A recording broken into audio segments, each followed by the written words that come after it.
त्यानंतर बुलेटिनमध्ये घेऊयात गावाकडच्या 50 बातम्यांचा वेगवान आढावा। आगामी पालिका निवडणुकांच्या पार्श्वभूमीवर विरोधकांकडून सरकारला घेरण्याचा प्रयत्न केला जाऊ शकतो। त्यामुळे भंडाऱ्यातील सर्व मोबाईल आणि व्हॉट्सअप ग्रुप्स सर्व्हिलान्सवर टाकलेत। सर्वांवरच पक्षाची करडी नजर राहणार आहे, असं धक्कादायक विधान मंत्री चंद्रशेखर बावनकुळेंनी केलंय। मंत्री चंद्रशेखर बावनकुळेंना तातडीने अटक करा आणि चौकशी करा, अशी मागणी खासदार संजय राऊतांनी केली आहे। विरोधी पक्षांचेही फोन टॅप करतायत, अशी टीका राऊतांनी केली।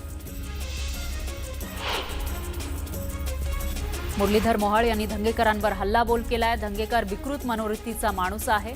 ते रोज सकाळी काहीतरी खोटं ट्विट करतात। वैयक्तिक द्वेषापोटीच माझी बदनामी केली जाते, असा आरोप मुरलीधर मोहोळ यांनी केला।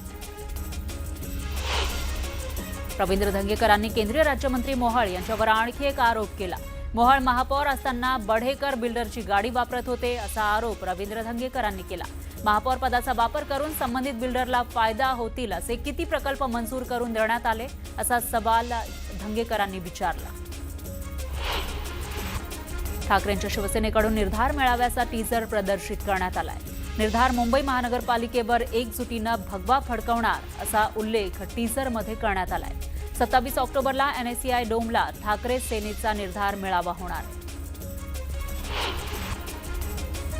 सांगलीच्या जत इथल्या राजाराम बापू पाटील कारखान्याच्या कमानीवर रात्री अज्ञातांकडून विजयसिंग डफळे असं नामकरण करण्यात आलं होतं। कमानीवरचं नाव आता कारखाना प्रशासनाकडून हटवण्यात आलंय। सांगलीमध्ये राजाराम बापू कारखान्यानं घडलेल्या प्रकाराबाबत पोलीस स्टेशनमध्ये तक्रार दिली आहे। तर राष्ट्रवादी शरदचंद्र पवार पक्षाकडून झालेल्या प्रकाराचा निषेध व्यक्त करत ही केवळ स्टंटबाजी आणि राजकीय पोळी भाजल्याचा आरोप करण्यात आलाय। भाजप नेते किरीट सोमय्यांनी आज मालेगावला भेट दिली। बनावट जन्मदाखल्याबाबत महानगरपालिका आणि पोलीस अधिकाऱ्यांशी चर्चा केली। तर पत्रकार परिषदेमध्ये आवाज उठवल्यामुळेच मालेगावात 3977 बनावट जन्मदाखले रद्द करण्यात आल्याचा दावा त्यांनी केला। छत्रपती संभाजीनगरमध्ये आज वंचित बहुजन महासंघाच्या वतीनं RSS कार्यालयावर मोर्चा काढण्यात आला। मात्र मोर्चाला परवानगी नसल्यानं पोलिसांनी हा मोर्चा अडवला। दरम्यान हा वंचितचा मोर्चा निवडणुकीच्या तोंडावर राजकीय स्टंटबाजी असल्याची टीका RSSच्या स्वयंसेवकांनी केली। सावंतवाडीमध्ये भाजपला मोठा धक्का बसलेला आहे। भाजपचे माजी शहराध्यक्ष आणि सावंतवाडीचे माजी मंडलाध्यक्ष अजय गोंदावळे यांनी भाजपची साथ सोडत शिवसेनेमध्ये प्रवेश केला। शिवसेना जिल्हा प्रमुख संजू परब यांच्या नेतृत्वाखाली हा पक्ष प्रवेश झाला। काँग्रेस प्रदेशाध्यक्ष हर्षवर्धन सपकाळ यांनी 21 आमदारांना डिफेंडर कार दिल्याचा आरोप केला होता।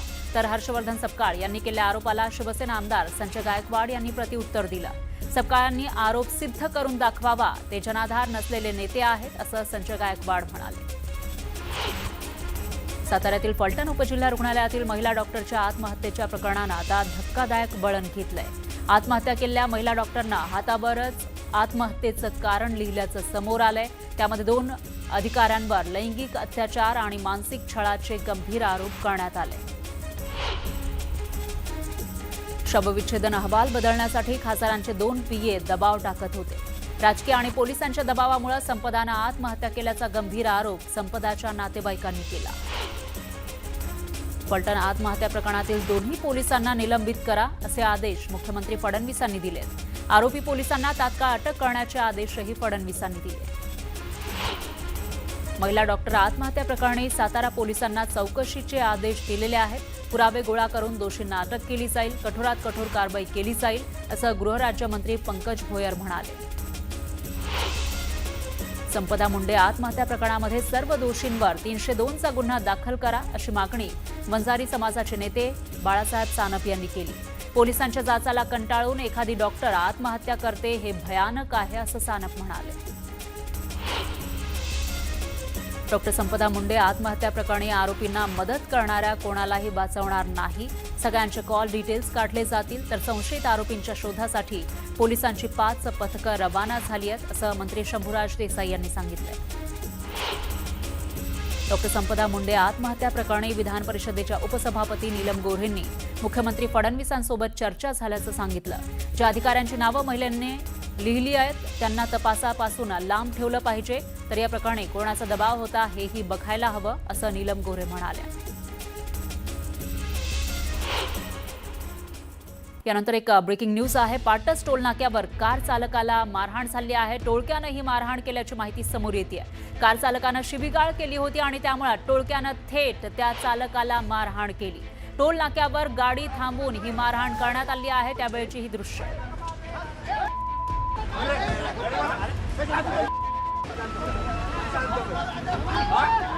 तर आपण बघू शकतो एक कार चालक जो चाललेला होता आणि त्याने काही शिवीगाळ केली असेल, मात्र ती शिवीगाळ ऐकल्यानंतर एक टोळकं त्या कार चालकाच्या जवळ आलं आणि त्यानंतर त्या कार चालकाला मारायला त्यांनी सुरुवात केली. टोल नाक्यावरचे कर्मचारी त्यांना हटवण्याचा प्रयत्न करतायत, मात्र हे टोळकं हटायला तयार नाहीये आणि या चालकाला मारहाण करताना ते दिसून येत आहे.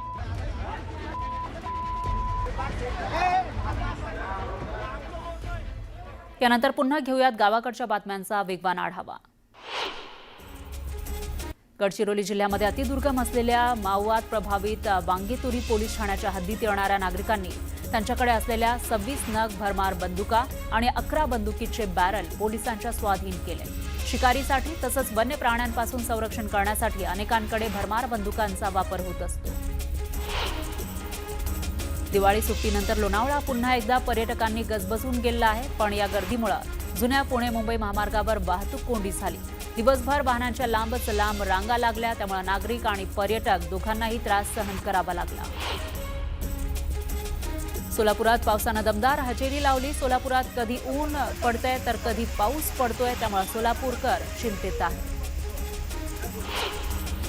सांगलीसह जिल्ह्यामध्ये काही भागात पावसानं जोरदार हजेरी लावली आहे. शहरातील सखल भागांमध्ये जोरदार पाऊस झाला, त्यामुळे पाणी साचलं. अचानक पडलेल्या अवकाळी पावसामुळे नागरिकांची तारांबळ उडाली, तर जिल्ह्यातील जनजीवन काही काळ विस्कळीत झालं. दापोलीमधील प्रसिद्ध हार्णे समुद्रकिनाऱ्यावर पर्यटकांनी हुल्लडबाजी केली. समुद्रकिनाऱ्यावर पर्यटकांनी भरधाव वेगानं चारचाकी वाहनं चालवत नियमांचा सर्रास भंग केला आणि या वर्तनामुळे स्थानिक नागरिकांनी संताप व्यक्त केला. प्रशासनानं तात्काळ कारवाई करावी अशी मागणी स्थानिकांनी केली. पालघरमध्ये कासा ग्रामपंचायतीमधील इमारतीचं ड्रेनेजचं पाणी उघड्यावर येत होतं, म्हणून ग्रामसेवकासह उपसरपंचांनी बाहेरून टाळं ठोकत इमारतीमधील काही कुटुंबांना घरातच कोंडल्याचा धक्कादायक प्रकार समोर आलाय. उपसरपंचासह एका ग्रामपंचायत सदस्याविरोधात पोलीस ठाण्यात तक्रार दाखल करण्यात आली आहे. सोलापूरच्या बार्शी बाजार समितीमध्ये शेतकरी लक्ष्मण कात्रे यांनी ज्वारी विक्रीसाठी आणलेल्या पोत्यात चुकून 4 तोळे सोनं केलं होतं. तपासणी दरम्यान हे सोनं व्यापारी अमोल कानकात्रे यांच्या निदर्शनास आलं. त्यांनी बाजार समितीच्या अधिकाऱ्यांशी संपर्क साधून शेतकऱ्याचा शोध घेतला आणि सर्वांच्या उपस्थितीमध्ये हे सोनं शेतकऱ्याला परत दिलं. पालघर जिल्ह्यातील धक्कादायक प्रकार समोर आला आहे. मोखाड्यामध्ये प्रसूती दरम्यान वैद्यकीय अधिकारी नसल्यानं नवजात बालकाचा मृत्यू झाला, असा गंभीर आरोप बालकाच्या नातेवाईकांनी केलाय. तर बाळाचा गर्भातच मृत्यू झाल्यानं प्रयत्न अपयशी ठरल्याचा दावा डॉक्टरांनी केला. दिवाळीच्या सुट्ट्यांमुळे कोकणात सध्या पर्यटकांची गर्दी पाहायला मिळते. देवबाग, देवगड आणि वेंगुर्ल्यातील किनारपट्ट्यांवर नागरिकांची गर्दी दिसून आली. बुलढाणा जिल्ह्यामध्ये दिवाळी संपूनही अधिकारी कामावर यायला तयार नाहीयेत. दिवाळीनंतर आज पहिल्या दिवशीही कार्यालयातील कर्मचाऱ्यांनी गैरहजर राहिल्याचं पाहायला मिळालंय. त्यामुळे पुन्हा एकदा जिल्हा परिषदेचा ढिसाळ कारभार चव्हाट्यावर आला. नागपुरात गंगाधरराव फडणवीस मेमोरियलच्या माध्यमातून डायग्नोसिस सेंटर उभारण्यात आलंय. गरिबांना नाममात्र दरांमध्ये अत्याधुनिक वैद्यकीय सुविधा या ठिकाणी मिळणार आहे. डायग्नोसिस सेंटर उद्यापासून सुरू होणार आहे.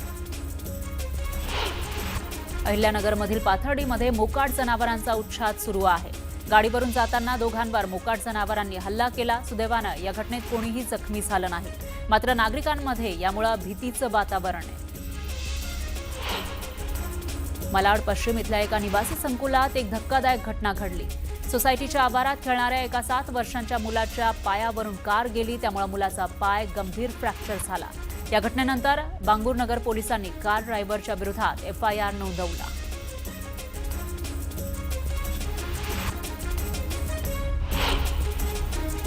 मुंबईच्या काळा चौकी परिसरामध्ये तरुणीवर चाकू हल्ला करून तरुणानं स्वतःवर सुद्धा वार करून घेतले. तरुणाचा जागीच मृत्यू झाला आणि तरुणीला रुग्णालयामध्ये दाखल केलं होतं. तर हल्ला करतानाचा या तरुणाचा एक व्हिडिओ समोर आला. अमरावती जिल्ह्यातील मोर्शी इथं कृषी विभागाच्या लिपिकाची हत्या झाली, त्यामुळे खळबळ माजली आहे। प्रेम प्रकरणातून त्यांची हत्या झाल्याचा संशय व्यक्त केला जातोय आणि या प्रकरणामध्ये पोलिसांनी एका आरोपीला अटक करून त्याच्याविरुद्ध गुन्हा दाखल केलाय।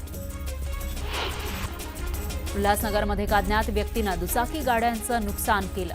या घटनेमुळे वाहनांचं मोठं नुकसान झालं आहे आणि याबाबत दुचाकी मालकांनी पोलीस ठाण्यात तक्रार केली, तर पोलीस सीसीटीव्हीच्या आधारे आरोपीचा शोध घेत आहेत।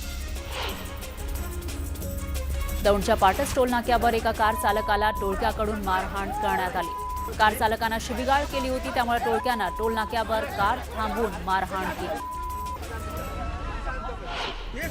कल्याणच्या चिकनघर परिसरात धक्कादायक प्रकार घडलाय। किरकोळ कारणावरून 2 कुटुंबांमध्ये वाद झाला आणि या वादामध्ये मध्यस्थी करायला गेलेल्या तरुणांना टोळक्याकडून मारहाण करण्यात आली।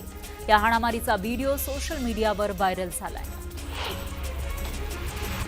नवीन पनवेलमधील सेक्टर 4 इथल्या वृद्धाश्रमाला आग लागली। वृद्धाश्रमाच्या पहिल्या मजल्याला लागलेल्या आगीत वृद्धाश्रम चालकाचा होरपळून मृत्यू झाला।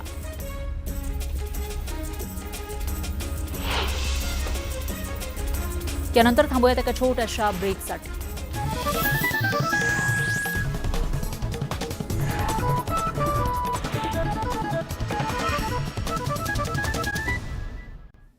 ब्रेकनंतर एक मोठी बातमी आहे। नांदेडमध्ये स्थानिक स्वराज्य संस्थांच्या निवडणुकीमध्ये महायुती होणार की नाही याबाबत संभ्रम आहे। मित्रपक्षांनी तयारी दाखवली तर चर्चा करू, असं भाजप नेते खासदार अशोक चव्हाण म्हणाले। त्यावर अशोक चव्हाण यांचे राजकीय विरोधक आमदार प्रताप पाटील चिखलीकर यांनी प्रतिक्रिया दिली आहे। चिखलीकर हे राष्ट्रवादी अजित पवार गटाचे आमदार आहेत। महायुतीमध्ये भाजप मोठा भाऊ आहे। मोठ्या भावानं युतीसाठी प्रस्ताव दिला तर आम्ही चर्चेसाठी तयार आहोत, असं आमदार प्रताप पाटील चिखलीकर म्हणाले। महायुती तुटू नये ही माझी भावना आहे। जर जमलं नाही तर आमची स्वबळाची तयारी आहे, असं चिखलीकर म्हणाले।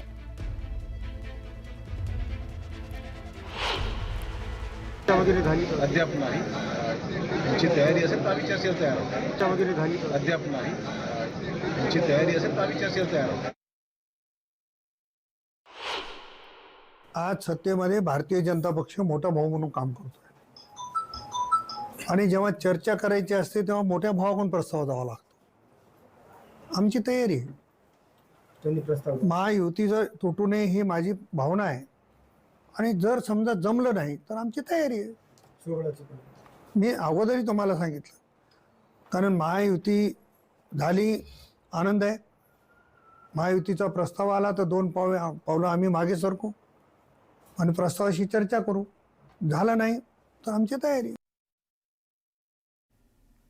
आणखी एक मोठी बातमी आहे। जालना महानगरपालिका निवडणुकीमध्ये युती करा, महापौर पद अर्ध वाटून घेऊ, भर व्यासपीठावरून शिवसेना नेते अर्जुन खोतकर यांनी रावसाहेब दानवेंना हा प्रस्ताव दिलाय। जालन्यामध्ये रावसाहेब दानवेंचा दीपावली स्नेह मिलनाचा कार्यक्रम आयोजित करण्यात आला होता आणि या कार्यक्रमाला खोतकरांनी हजेरी लावली। यावेळी पालिका निवडणुकीमध्ये युती करण्याचा प्रस्ताव भाजप जिल्हाध्यक्षांकडे दिलेला आहे, तर युती झाल्यास अर्ध महापौर पद वाटून घेऊ असा प्रस्ताव खोतकरांनी दानवेंना भर व्यासपीठावरून दिला। यावेळी रावसाहेब दानवेंनी खोतकरांना मजेशीर उत्तर दिलं। 15 दिवसापूर्वीच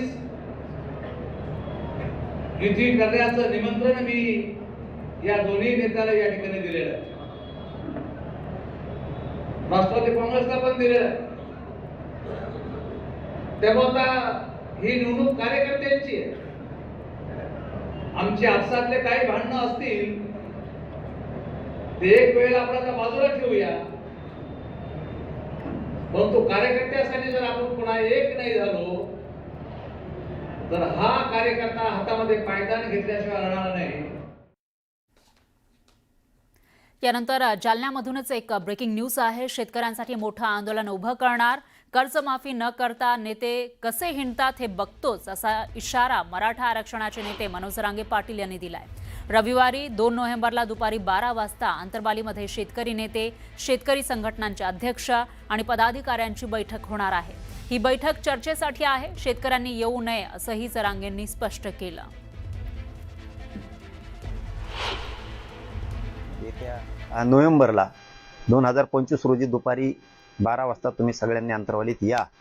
मग ते सगळ्या संघटनेचे राष्ट्रीय अध्यक्ष असतील, संस्थापक असतील, त्यांचे पदाधिकारी असतील, अभ्यासक असतील, कोणी आमदार असेल, कोणी माजी आमदार असेल, कोणी माजी मंत्री असेल, शेतकऱ्यांसाठी कोणी माजी खासदार असतील, शेतकरी संघटनेचे कोणी पक्ष असतील, त्यांना सगळ्यांना ते सन्मानपूर्वक निमंत्रण देतील.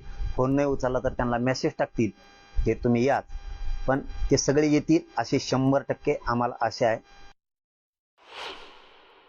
शेतकरी पूर्ण ताकद ओतणारी दाद, त्याच्यात जेवढी क्षमता आहे ना, शेतकरी तेवढी क्षमता हे आंदोलन दाखवणार आहे.